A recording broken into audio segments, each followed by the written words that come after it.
Paper supply നമ്മൾ കൊടുത്തു. റെയിൽവേയുടെ ഭാഗത്തു നിന്ന് എന്തെല്ലാം ചെയ്യാൻ പറ്റുന്നു ഞങ്ങളെല്ലാം ചെയ്യുന്നുണ്ട്.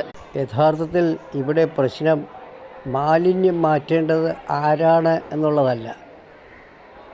ഈ മാലിന്യം മാറ്റുന്നതിന് റെയിൽവേ കണ്ടുപിടിച്ച കോൺട്രാക്ടർ കൊണ്ടുവന്ന പണിക്കാരൻ ഇത്രയും ദുഷ്കരവും അപായകരവും വൃത്തിഹീനവും അനാരോഗ്യകരമായ ഒരു പ്രവൃത്തിയിൽ ഏർപ്പെടുമ്പോൾ അയാൾക്ക് വേണ്ട സുരക്ഷാ സംവിധാനങ്ങൾ ഒരുക്കിയില്ല എന്നുള്ളതാണ്.